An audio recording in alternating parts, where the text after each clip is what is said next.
नमस्कार, आप देख रहे हैं देश की बात। मैं हूं आपके साथ तन्वी। रुक करते हैं खबरों का, लेकिन उससे पहले नजर डालेंगे इस वक्त की हेडलाइंस पर। तमिलनाडु विधानसभा चुनाव की तैयारियों में जुटा एनडीए। पीएम मोदी 23 को करेंगे औपचारिक शुरुआत। आज और कल उत्तराखंड दौरे पर रहेंगे गृह मंत्री अमित शाह। कई कार्यक्रमों में करेंगे शिरकत। 2 दिन तक ट्रैफिक डायवर्जन प्लान लागू। उपराष्ट्रपति सीपी राधाकृष्णन का आज कर्नाटक दौरा। श्री सिद्ध गंगा मठ के कार्यक्रम में होंगे शामिल। नितिन नबीन ने बीजेपी अध्यक्ष पद संभालते ही लिया बड़ा फैसला। कई राज्यों में नियुक्ति किए चुनाव प्रभारी। राजस्थान के जोधपुर में भीषण सड़क हादसा। टैंकर से टकराई बस, 4 की मौत।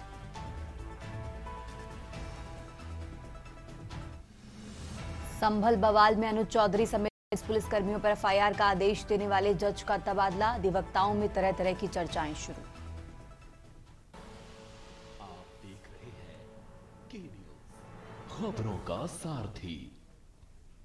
और अब रुक करते हैं खबरों का और देश की बात की शुरुआत करते हैं बड़ी खबर के साथ। बीएमसी नगर पालिकाओं के लिए निकाली जाएगी लॉटरी। तो चुनाव के लिए निकाली जाएगी आरक्षण की लॉटरी। लॉटरी के जरिए ये होगा हर सीट पर आरक्षण।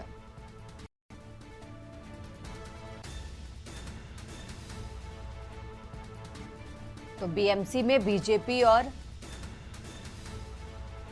शिवसेना के बीच नहीं तय हो पा रहा मेयर। अब दिल्ली में अमित शाह वार्ता करके मेयर तय करेंगे। तो बड़ी खबर आपको बता रहे हैं, बीजेपी और शिवसेना के मुंबई प्रतिनिधि बातचीत के लिए दिल्ली पहुंचे।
और अब आगे बढ़ते खबरों में बात कर रहे हैं लखनऊ की, जहां 22 जनवरी को सीएम योगी का मेरठ दौरा संभावित है। सरधना में बन रहे खेल विश्वविद्यालय के निरीक्षण का प्रस्ताव है। तो उत्तर प्रदेश के पहले खेल विश्वविद्यालय का 26 अप्रैल निर्माण। तो 49 महीने से चल रहे निर्माण में अभी 80% काम जो है वो पूरा है। लखनऊ से खबर आपको बता रहे हैं, 22 जनवरी को सीएम योगी का मेरठ दौरा संभावित है।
तो 49 महीने से चल रहे निर्माण में अभी 80% काम पूरा है और 22 जनवरी को सीएम योगी का मेरठ दौरा संभावित है।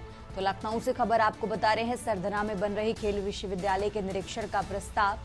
राजधानी लखनऊ से खबर आपको बता रहे हैं, उत्तर प्रदेश के पहले खेल विश्वविद्यालय का अप्रैल 2026 में निर्माण। 49 महीने से चल रहे निर्माण में अभी 80% का काम पूरा हो चुका है।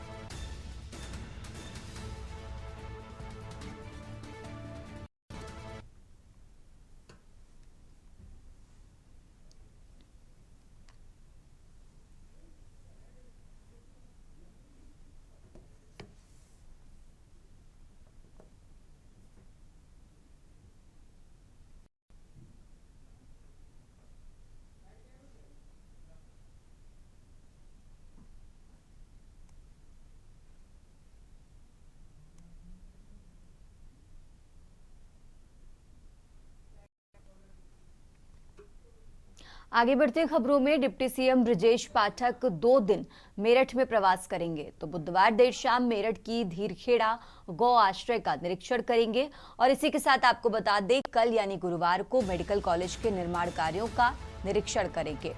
तो सरस्वती लोक के जागेश्वर मंदिर भी जाएंगे डिप्टी सीएम। मेयर के कैंप कार्यालय पर भाजपा नेताओं के साथ बैठक करेंगे।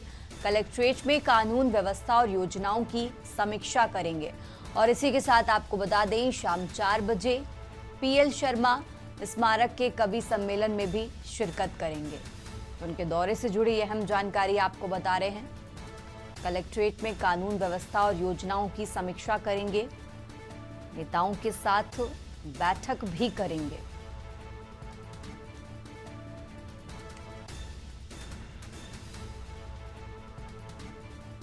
तो 2 दिन मेरठ में प्रवास करेंगे डिप्टी सीएम ब्रजेश पाठक। मेरठ के धीरखेड़ा गौ आश्रय का आज शाम को निरीक्षण करेंगे और इसके बाद कल यानी गुरुवार को मेडिकल कॉलेज के निर्माण कार्यों का निरीक्षण करेंगे। तो सरस्वती लोक के जागेश्वर मंदिर जाएंगे डिप्टी सीएम।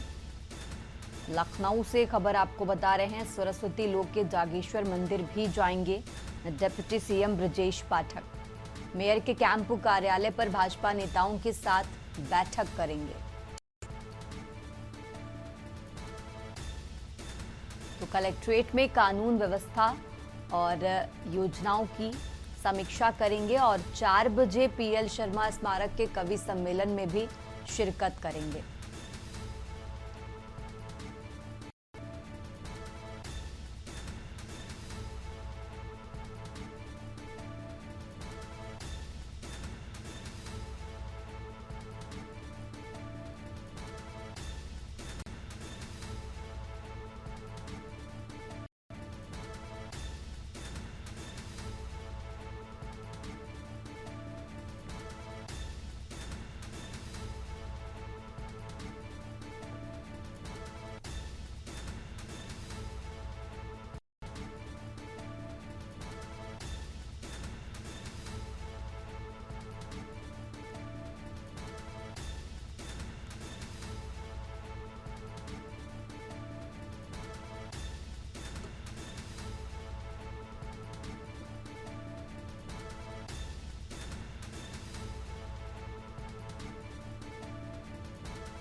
आगे बढ़ते खबरों में, खबर लखनऊ से है, जहां अब्दुल्ला आजम के 2 पैन कार्ड केस मामला सेशन कोर्ट में अपील पर सुनवाई आज होनी है।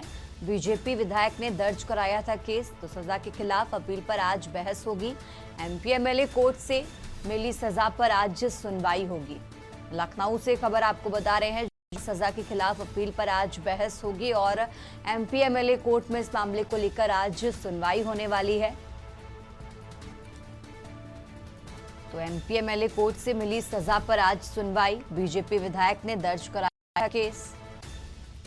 सजा के खिलाफ अपील पर आज बहस होगी। एमपी एमएलए कोर्ट से मिली सजा पर आज सुनवाई। अब्दुल्ला अजहर के 2 पैन कार्ड केस मामला।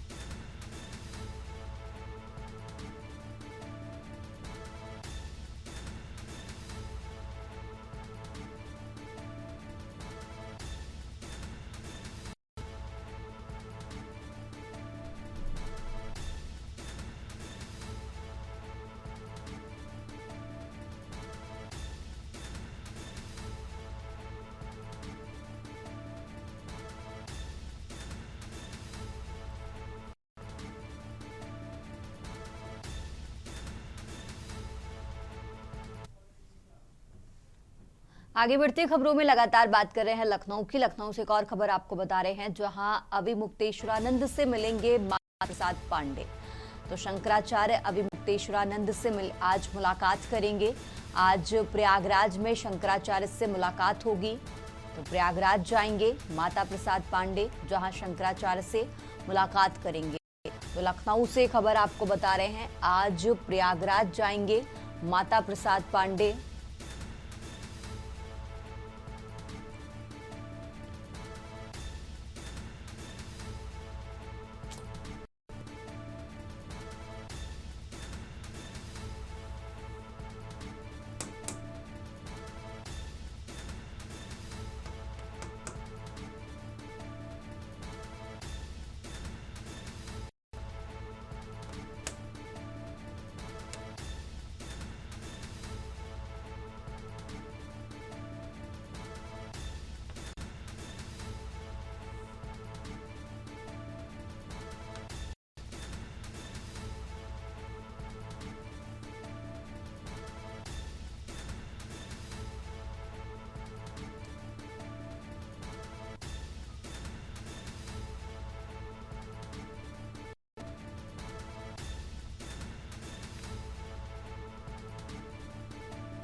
आगे बढ़ते हैं खबरों में। खबर बांदा से है, जहां राष्ट्रीय स्वयंसेवक संघ के शताब्दी वर्ष हिंदू सम्मेलन में मुख्य अतिथि के रूप में शामिल हुए बागेश्वर धाम पीठाधीश्वर पंडित धीरेन्द्र कृष्ण शास्त्री ने बड़ा बयान दिया है। धीरेन्द्र कृष्ण शास्त्री ने कहा कि वर्तमान समय में हिंदुओं को बांटने की साजिश रची गई, जिसको कहा गया कास्टवाद, और कास्टवाद चल रहा है और इसी ने हिंदुओं को खोखला कर दिया। इसलिए इस देश में कास्टवाद नहीं बल्कि राष्ट्रवाद चलना चाहिए। धीरेन्द्र कृष्ण शास्त्री बोले, जिस दिन तिरंगे में चांद आ गया उस दिन ना तो शर्मा बचेंगे और ना वर्मा बचेंगे, ना क्षत्रिय बचेंगे, ना रैदास बचेंगे, ना तुलसीदास वाले बचेंगे और ना अगड़ा बचेगा और ना पिछड़ा। उसका उदाहरण बांग्लादेश है, जहां एक एक विधवा से 40-40 लोगों ने रेप किया। इसलिए कास्टवाद नहीं, देश में राष्ट्रवाद होना चाहिए।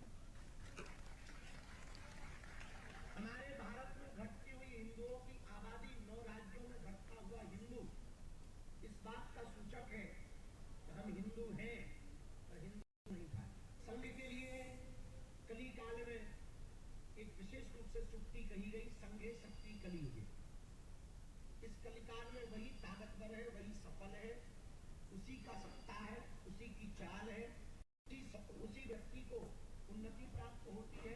वही व्यक्ति वर्तमान में इस कलिकाल में बच सकता है जो एकजुट है।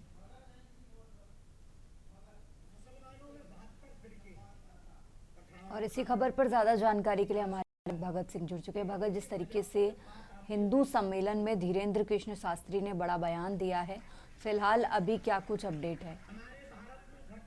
सभी मैं आपको बता दूं कि संघ के शताब्दी वर्ष से हिंदू सम्मेलन में धीरेन्द्र शास्त्री मुख्य अतिथि के रूप में मौजूद रहे, जहां राष्ट्रीय स्वयं सेवक संघ के शताब्दी वर्ष में उन्होंने कुछ ऐसे बयान दे डाले जिससे आज पूरे समाज में एक चर्चा का विषय बना हुआ है। धीरेन्द्र शास्त्री ने कहा है कि कास्टवाद और नहीं चलेगा, अगर इसको खत्म करना है और हिंदुओं के साथ एक बड़ी साजिश की जा रही है कि ये कास्टवाद में लोगों को बांटा जा रहा है और कास्टवाद नहीं चलेगा। अगर हिंदुस्तान को सनातन के रूप में परिवर्तित करना है तो कास्टवाद नहीं राष्ट्रवाद होना चाहिए। धीरेन्द्र शास्त्री ने जिसने कहा कि तिरंगे में जिस दिन चांद आ गया उस दिन ना शर्मा बचेंगे ना बर्मा बचेंगे, एक बड़ा संदेश धीरेन्द्र शास्त्री ने दिया है कि और उन्होंने बांग्लादेश का भी उदाहरण दिया, जहां वहां पर विस्थापित हिंदुओं के साथ उनकी महिलाओं के साथ 40-40 लोगों ने दुष्कर्म किया है।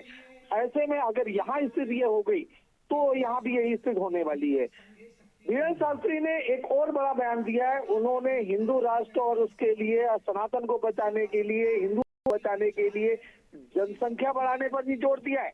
उन्होंने कहा है कि यदि आपको सुरक्षित रहना है तो कम से कम 4 बच्चे होने चाहिए, जिसमें 2 बच्चे घर के लिए, 1 बच्चा आरएसएस के लिए और 1 बच्चा हिंदू राष्ट्र के लिए। यानी उन्होंने एक बड़ी बात बोली है, एक 4 बच्चे पैदा करने को लेकर के, जनसंख्या बढ़ाने को लेकर के कहा है। और उन्होंने ये भी कहा है कि जब चच्चा के 30-30 बच्चे हो सकते हैं तो हिंदुओं के 4 क्यों नहीं। साथ में सबसे बड़ी एक और बात उन्होंने कही है कि जिस तरीके से हमें कास्ट में बांधा जा रहा है, मुसलमानों में भी 70-72 फिरके हैं, लेकिन जहां कभी उनके इस्लाम की बात आती है सभी लोग हो जाते हैं, लेकिन हिंदुओं में कोई भी इकट्ठा नहीं होता। कोई शर्मा है, कोई वर्मा है, कोई क्षत्रिय है, कोई ब्राह्मण है। इस तरीके से हिंदुओं में जातियां बटी हैं और जब तक ये जातियों में बटे रहेंगे ये कटते रहेंगे। इसलिए अगर जरूरी है कि अगर आपको इकट्ठा रहना है, सुरक्षित रहना है, तो आपको जनसंख्या बढ़ानी पड़ेगी और कास्टवाद को नहीं राष्ट्रवाद को अपनाना पड़ेगा। जी बहुत बहुत शुक्रिया आपका तमाम जानकारी।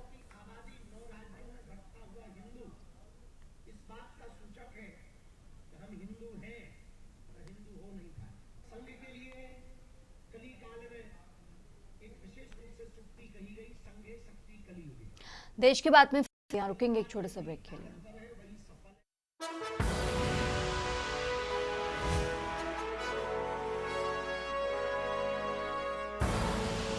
आप देख रहे हैं के न्यूज खबरों का।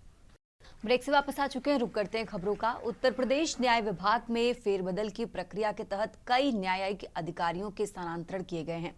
इस लिस्ट में सबसे प्रमुख नाम संभल के मुख्य न्यायिक मजिस्ट्रेट सीजेएम विभांशु सुधीर का है, जिन्हें संभल से हटाकर सुल्तानपुर भेज दिया गया है। हाईकोर्ट के निर्देशानुसार जारी आदेश में विभांशु सुधीर को संभल से स्थानांतरित कर सिविल जज सीनियर डिवीजन सुल्तानपुर के पद पर तैनात किया गया है। संभल में तैनाती के दौरान विभांशु सुधीर अपने सख्त और बेबाक फैसलों के लिए जाने जाते हैं। हाल ही में उन्होंने पुलिस प्रशासन में हड़कंप मचा दिया था, जब उन्होंने संभल के तत्कालीन सीओ अनुज चौधरी समेत कई अन्य पुलिसकर्मियों के खिलाफ एफआईआर दर्ज करने का आदेश जारी किया था।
आगे बढ़ते खबरों में अब खबर रोहतक से है, जहां सांपला थाना के अंतर्गत Beri road Sonipat Jhajjar national highway के फ्लाईओवर के नीचे रोहतक एसटीएफ और हिमांशु भाई गुर्गे अमन डिटोली के बीच मुठभेड़ हुई।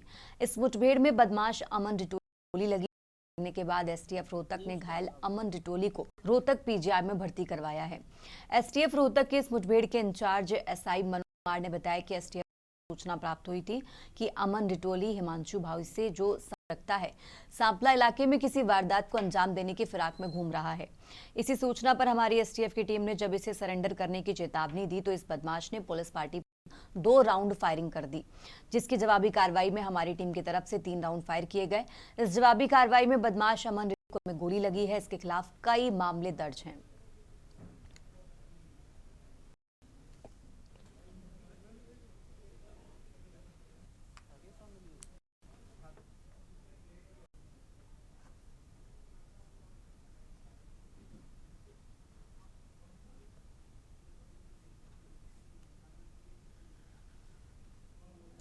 ये उसका हिसाब है।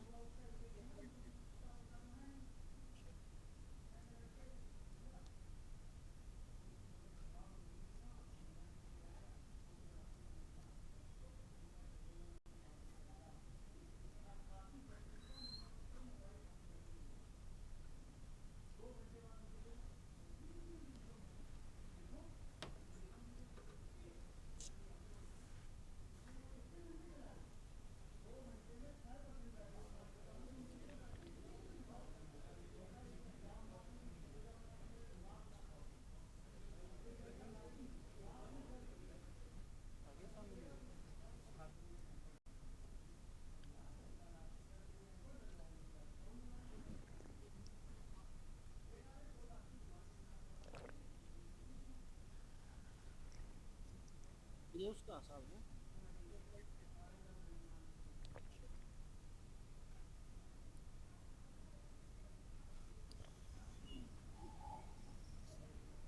हमें सूचना मिली थी कि जो अमन उर्फ काकू है, रिटोली गांव से है, बाहू बैंक से कनेक्टेड है, उसका यहाँ पर होने की सूचना मिली थी और उसको पकड़ने के लिए हम यहाँ पर पहुँचे थे। और जैसे ही हम उसको पकड़ने के लिए प्रयास कर रहे थे, उन्होंने हमारे ऊपर फायर कर दिया और जान से मारने के लिए फायर कर दिया। और इसके विपरीत पुलिस पार्टी ने भी उसके ऊपर फायर किया, जिसके कारण उसको टांग में गोली लगी और जिसको इलाज के लिए पीजीआई रोहतक भेजा गया। लगभग कितने राउंड चले होंगे? 5 राउंड चले हैं, जिसमें 2 पुलिस पार्टी के राउंड है, 3 अमन उसका खुद द्वारा किए।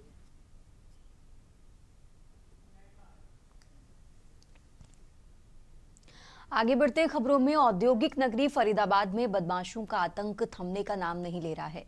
ताजा मामला विनयनगर इलाके का है, जहां बाइक सवार दर्जनों बदमाशों ने सरेआम डंडे, पत्थर और तलवारें लहराते हुए जमकर उत्पात मचाया। इस घटना के बाद से पूरे इलाके में दहशत का माहौल फैला हुआ है। सोशल मीडिया पर वायरल हो रहे वीडियो और स्थानीय सीसीटीवी फुटेज में साफ देखा जा सकता है कि किस तरह बेखौफ बदमाश हाथों में हथियार लिए गली में घुसते हैं। बदमाशों ने न केवल लोगों को डराया धमकाया, बल्कि खुलेआम हथियारों का प्रदर्शन भी किया।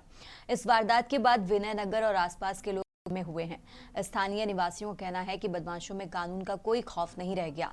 दिन दहाड़े और शाम के समय इस तरह की घटनाओं में महिलाओं और बच्चों का घर से निकलना मुश्किल हो गया है।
और अब खबर रायपुर से है, जहां छत्तीसगढ़ की शॉर्ट फिल्म हैप्पी बर्थडे ने राष्ट्रीय और अंतर्राष्ट्रीय स्तर पर कई उपलब्धियां हासिल की हैं, जिससे राज्य का नाम गौरवपूर्ण तरीके से आगे बढ़ा है।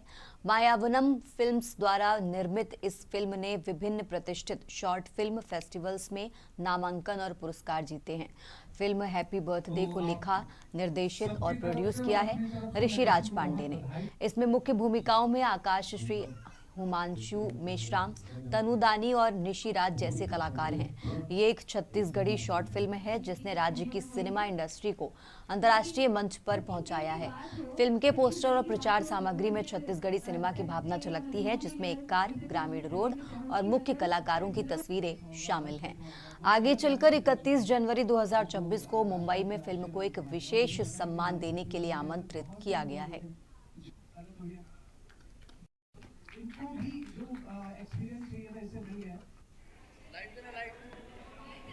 सर उद्देश्य तो बस ये था कि हम सारी पूरी नई टीम है हम लोग, तो हमारा ये था कि हम मूवी बना सकते हैं कि नहीं, ये पहले तो हमें खुद को देखना था कि हम कर सकते हैं या नहीं। दूसरा हमारा विजन एक ही था कि सीजी सिनेमा को हम थोड़ा जो शॉर्ट फिल्म वाला जो फेस्टिवल्स होता है हम वहाँ तक लेकर जाए, और हमारी टीम की मेहनत थी और भगवान की कृपा थी कि हम जी सर इसकी शूटिंग हुई है मेनपुर के जंगलों में हुई है। जी ये एक फिल्म है जो कि बहुत सारे फिल्म फेस्टिवलों में नॉमिनेट हुई है, और मैं बहुत खुश हूँ कि मुझे इतना बड़ा प्लेटफॉर्म मिला और मुझे अपना कला प्रकट करने का एक मिला मौका, और मैं आशा करती हूँ कि सभी लोगों को भी बहुत पसंद आया होगा। मैंने इसमें पूरा संगीत का काम किया है, म्यूजिक, बैकग्राउंड म्यूजिक से लेके मिक्सिंग और साउंड डिजाइन सब कुछ। जी, मेरा नाम है अन्वेश मलिक, मैं म्यूजिक प्रोड्यूसर हूँ और छत्तीसगढ़ी एल्बम इंडस्ट्री में मैं करीब 7 साल से काम कर रहा हूँ। कलर्स मॉडल में है और हम फिल्म का प्रीमियर कर रहे थे हैप्पी बर्थडे। ये एक ऐसी शॉर्ट फिल्म है, लगभग 12 मिनट की ये फिल्म है और मल्टीपल नेशनल और इंटरनेशनल फिल्म फेस्टिवल में बहुत अच्छा रिकॉग्नाइजेशन हमको मिल रहा है। और क्योंकि एंट्री छत्तीसगढ़ से है तो हमारे छत्तीसगढ़ के लिए भी बहुत गौरव का विषय है। ऋषिराज पांडे इस फिल्म के डायरेक्टर हैं और मैं एज एन आर्टिस्ट इसमें काम किया हूँ। और ये फिल्म आइकॉनिक फिल्म फेस्टिवल में हमको इसका पुरस्कार भी हमको मिल चुका है। तो आप फिल्म का उद्देश्य सामाजिक संदेश से जुड़ा हुआ था। फिल्म का नाम हैप्पी बर्थडे है, जिसे ऋषिराज पांडे जी ने लिखा है और निर्देशन भी किया है। फिल्म में आपको आकाश सोनी, हिमांशी मेश्राम, तनुदानी और ऋषिराज पांडे जी एक्टिंग करते हुए दिखे हैं। और इस फिल्म में मेनली छत्तीसगढ़ के कलाकारों ने काम किया हुआ है, और मेरा नाम पायल विशाल है। इसमें मैंने डबिंग डायरेक्शन का काम किया है। देश की बात में फिलहाल यहाँ रुकेंगे एक छोटे ब्रेक के लिए। आगे का सिलसिला शुरू करेंगी हमारी सहयोगी यशी शुक्ला।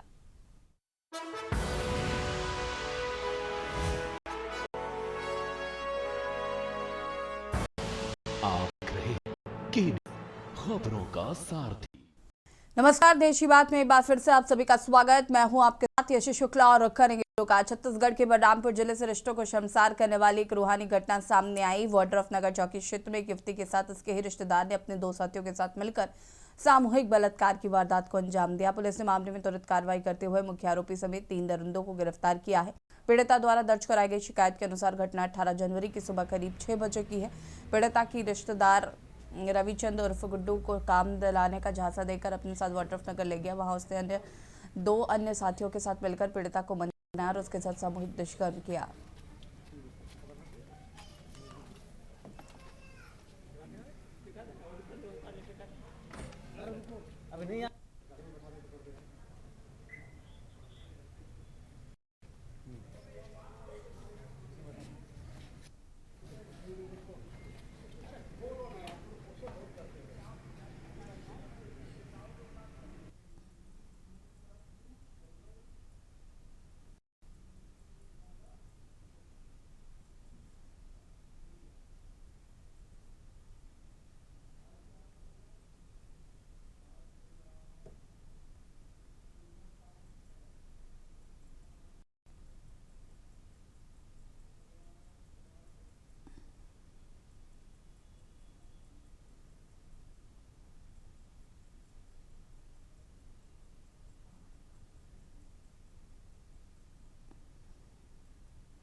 तारीख को पीड़िता कोतवाली अंबिकापुर में एक अपराध पंजीबद्ध कराई, जिसमें 0 में कोतवाली अंबिकापुर में पीड़िता के बताए अनुसार अपराध पंजीबद्ध हुआ धारा 70135 BNS के तहत, और घटना थाना चौकी वाडक नगर जिला बलरामपुर की है। और इसमें आज नंबरी हुआ है, और नंबरी होने के साथ ही 3 आरोपियों की गिरफ्तारी की गई है।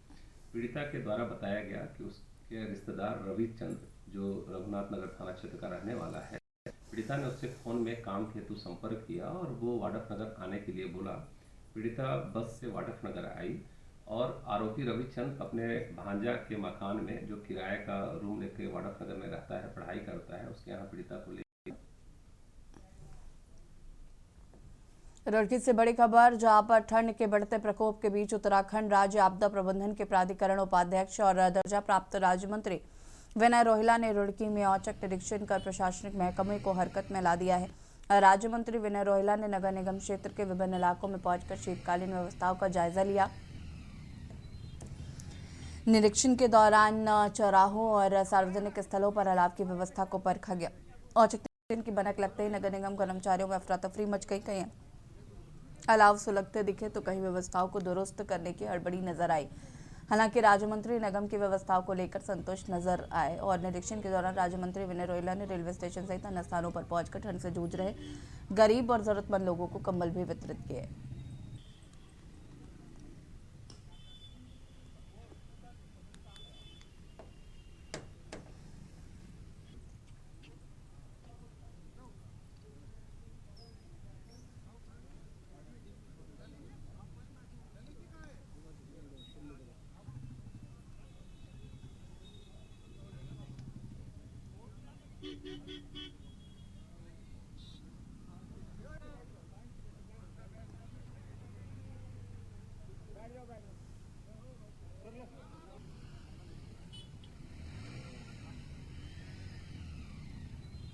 पूरे प्रदेश के अंदर शीतलहर चल रही है। शीतलहर के प्रकोप में मनुष्य हानि ना हो, पशु हानि ना हो, लोगों को ठंड के प्रकोप से बचाया जा सकता है। इसी क्रम में मुख्यमंत्री जी ने आपदा प्रबंधन विभाग को दिए थे कि समुचित व्यवस्था की जाए। उन्हीं व्यवस्थाओं के दृष्टिकोण से आपदा प्रबंधन विभाग द्वारा पूरे प्रदेश की, जिसमें सचिव स्तर के सभी विभागाध्यक्ष, सभी जिलाधिकारी और सभी प्रशासन के आपदा प्रबंधन विभाग के सभी अधिकारियों ने भाग लिया था। जिसके बाद पूरे प्रदेश में एक एडवाइजरी जारी की गई, जिस एडवाइजरी के अनुरूप प्रत्येक नगर का, नगर पालिका क्षेत्र का, सभी क्षेत्रों का एक नोडल अधिकारी नियुक्त किए गए। उन नोडल अधिकारियों के अंतर्गत वहाँ यदि कोई रास्ता बंद है, बर्फबारी है, तो उसे रोकने के उपाय तुरंत किए जाए। उनकी तरफ से राज्य मंत्री जी के साथ में, रोहिला जी के साथ में, तो शीतलहर की जो प्रकोप हो रखा है, तो हम जगह जगह हम लोग कंबल वितरण कर रहे हैं। जो लावा जल रहा है उसका हम नगर निगम की तरफ से चल रहा है। तो हम यही कहना चाहते हैं कि आज हमने यहाँ पे जो शीतलहर है, तो हमने कंबल का वितरण किया है सबने।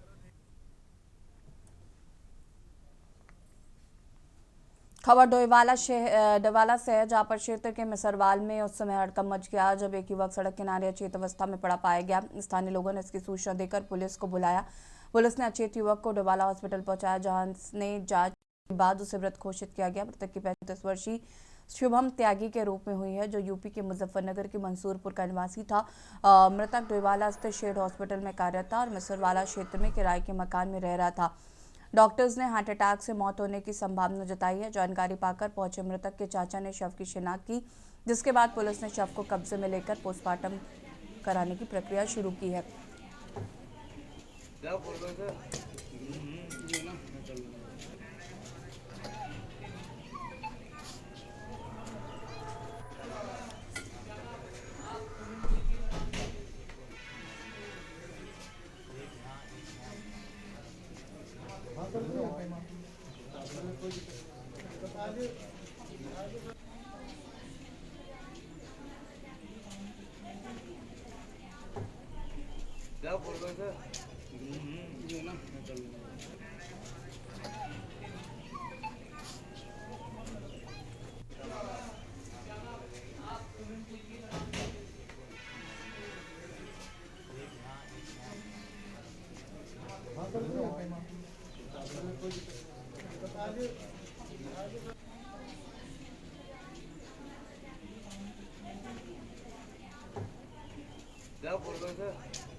अच्छा, आपका नाम?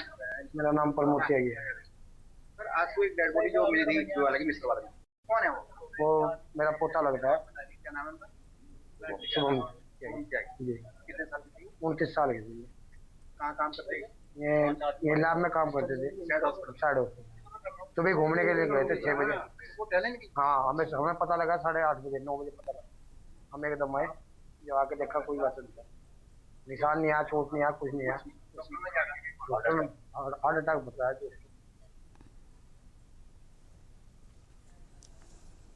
खबर चंडीगढ़ से, जहां पर मुख्यमंत्री नायब सिंह सैनी ने नितिन नवीन को भाजपा का नया राष्ट्रीय अध्यक्ष बनने पर शुभकामनाएं दी है। सैनी ने कहा है कि नवीन के प्रशासनिक संगठनात्मक अनुभव से पार्टी को मजबूती मिलेगी और प्रधानमंत्री नरेंद्र मोदी के विजय रथ को नई गति मिलेगी।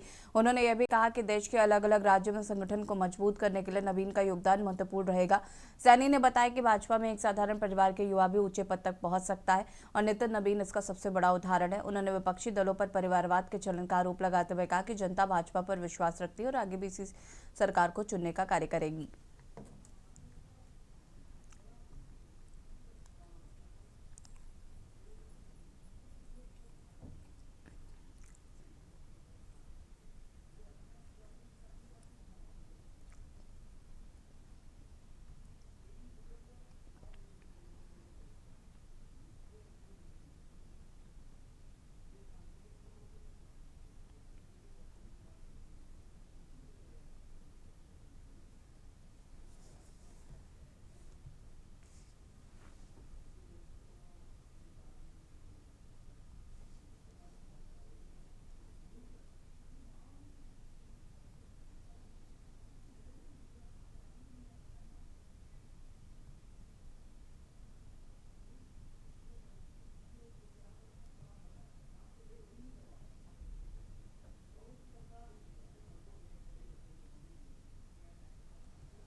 चंडीगढ़ में वरिष्ठ कांग्रेस नेता भूपेंद्र सिंह हुड्डा ने कुरुक्षेत्र में आयोजित कांग्रेस प्रशिक्षण कार्यक्रम के दौरान भाजपा सरकार पर तीखा हमला बोला। उन्होंने कहा कि कांग्रेस सत्र में हरियाणा और उत्तराखंड के जिलाध्यक्षों को प्रशिक्षण दिया जा रहा है और कांग्रेस का इतिहास तथा संगठन की ताकत बताया जा रहा है।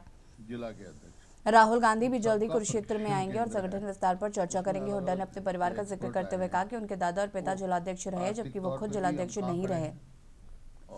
उन्होंने भाजपा पर कटाक्ष करते हुए कहा कि सबसे टूटी फूटी पार्टी है और इसका अग्निवीर नारा सबसे बड़ा मजाक है। बताने अलग अलग सब्जेक्ट के, ये जो है कुरुक्षेत्र में हरियाणा के निर्वाचित जितने कांग्रेस के अध्यक्ष हैं, जिला कांग्रेस के, और उत्तराखंड के जिला के अध्यक्ष, उन सबका प्रशिक्षण केंद्र है।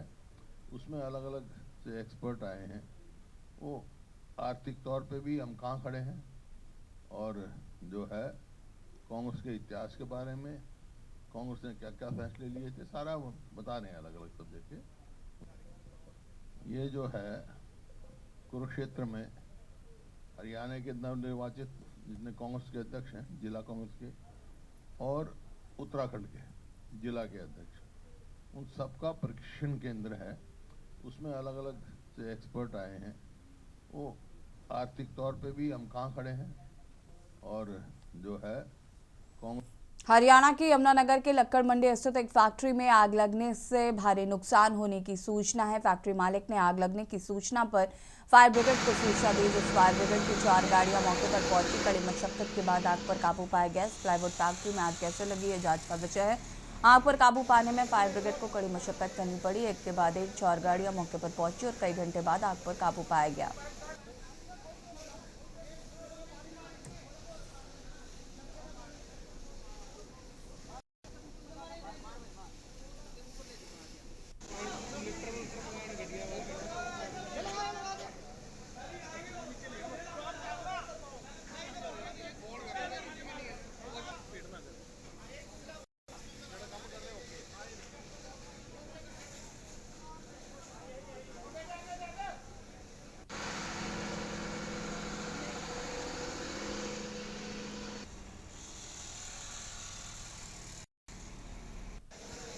ललित जी क्या बताएंगे किस तरीके से आग यहाँ पर लगी है? सूचना आई थी कि लक्कड़ मंडी में NVR प्लांट में आग लग गई। यहाँ आके मौके पर देखा तो आग इसमें पाती में थी काफ़ी, और मौके पे 3-4 गाड़ियों को टर्मिनेट करवाया गया। तो कारणों का कुछ पता पाया कैसे आग अभी पता नहीं लगा, आग बुझाना जारी है।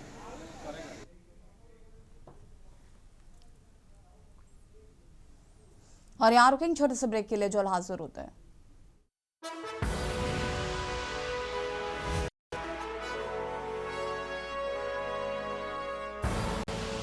आप देख रहे हैं के न्यूज, खबरों का। ब्रेक के बाद एक बार फिर से आप सभी का स्वागत है। खबर जीरकपुर से है, जहां पर भाजपा नेता संजीव खन्ना ने जीरकपुर परवाणु ग्रीन कॉरिडोर परियोजना को जीरकपुर के लिए ऐतिहासिक और दूरगामी असर वाली योजना बताते हुए ये कॉरिडोर आने वाले समय में शहर की तस्वीर, तकदीर और रफ्तार दोनों बदल देगा। उन्होंने इस महत्वपूर्ण परियोजना के लिए प्रधानमंत्री नरेंद्र मोदी और केंद्रीय सड़क परिवहन एवं और दूरदर्शी नीति के चलते ही जीरकपुर जैसे शहर को ट्रैफिक जाम से स्थायी राहत मिलने जा रही है। संजीव खन्ना ने कहा कि जीरकपुर पिछले कई वर्षों से उत्तर भारत का एक बड़ा ट्रैफिक बॉटलनेक बना हुआ है और उसमें 1900 करोड़ रुपए की लगभग जो है रकम लगेगी, और इसके बीच में फरवरी माह तक ये शुरू हो जाएगा और 3 साल में इसको पूरा करने का पूरा प्रावधान है लोगों का। प्रोजेक्ट कितने समय में शुरू होगा, कहाँ से कहाँ तक होगा, क्या कुछ लागत इसमें आने वाली? देखो, ये प्रोजेक्ट जो हमारा है छत से लेकर के और परवाणु बाईपास जो चंडी मंदिर से जाके जुड़ता है और लगभग टोल प्लाजा के पास जाकर के ये जुड़ेगा और लगभग 19 किलोमीटर का ये रहेगा, और उसमें 1900 करोड़ रुपए की लगभग जो है रकम लगेगी, और इसके बीच में फरवरी माह तक ये शुरू हो जाएगा और 3 साल में इसको पूरा करने का पूरा प्रावधान है लोगों का।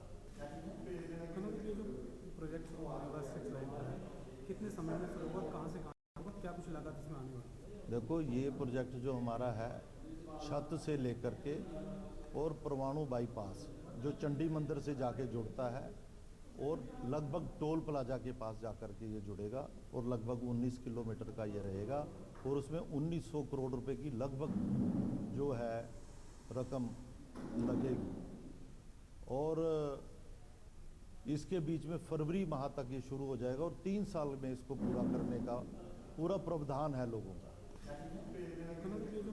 प्रोजेक्ट कितने समय में शुरू होगा, कहाँ से कहाँ तक होगा, क्या कुछ लागत इसमें आने वाली? देखो, ये प्रोजेक्ट जो हमारा है छत से लेकर के और परवाणु बाईपास जो चंडी मंदिर से जाके जुड़ता है और लगभग टोल प्लाजा के पास जाकर के ये जुड़ेगा और लगभग 19 किलोमीटर का ये रहेगा, और उसमें 1900 करोड़ रुपए की लगभग जो है रकम लगेगी, और इसके बीच में फरवरी माह तक ये शुरू हो जाएगा और 3 साल में इसको पूरा करने का पूरा प्रावधान है लोगों का। प्रोजेक्ट कितने समय में शुरू होगा, कहाँ से कहाँ तक होगा, क्या कुछ लागत इसमें आने वाली? देखो, ये प्रोजेक्ट जो हमारा है छत से लेके और परवाणु बाईपास जो चंडी मंदिर से जाके जुड़ता है और लगभग टोल प्लाजा के पास जाकर के ये जुड़ेगा और लगभग 19 किलोमीटर का ये रहेगा, और उसमें 1900 करोड़ रुपए की लगभग जो है रकम लगेगी, और इसके बीच में फरवरी माह तक ये शुरू हो जाएगा और 3 साल में इसको पूरा करने का पूरा प्रावधान है लोगों का। खबर रायपुर से, पर छत्तीसगढ़ के मुख्यमंत्री विष्णुदेव साय ने भाजपा के नवनिर्वाचित राष्ट्रीय अध्यक्ष नितिन नवीन से आत्मीय भेंट कर उन्हें पदभार संभालने पर हार्दिक शुभकामनाएं प्रेषित की हैं। साय ने कहा है कि नवीन के सशक्त संगठनात्मक अनुभव और नेतृत्व के साथ भाजपा एक अजेय शक्ति के रूप में उभरेगी। मीडिया प्लेटफॉर्म एक्स पर भी लिखा कि नवीन के नेतृत्व में भाजपा राष्ट्र सेवा, सुशासन और विकसित भारत के संकल्प को और मजबूत करेगी। मुख्यमंत्री ने नवीन की संगठन से गहरी जुड़ाव क्षमता को पार्टी के लिए लाभप्रद बताया।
अंबिकापुर में सरगुजा पुलिस क्रिकेटा के अंतर्राज्यीय अवैध नेटवर्क का बड़ा खुलासा करते हुए फरार मास्टरमाइंड और फायर सिन्हा को पुणे एयरपोर्ट के बाहर गिरफ्तार किया। के अनुसार डेटा कारोबार का प्रमुख संचालक था और एक्साई एक्सचेंज जैसे प्लेटफॉर्म के माध्यम से देश भर के सट्टों को मास्टर कराकर अवैध सट्टा चला रहा था। पता चला कि नेटवर्क से लगभग 3 खातों का संचालन किया गया, जरिए करोड़ों रुपए का लेन हुआ था। ये सरगुजा रेंज के मार्गदर्शन में साइबर टीम और स्थानीय पुलिस ने मिलकर की।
देश की बात में फिलहाल इतना ही। देखते रहिए के न्यूज़ इंडिया। नमस्कार।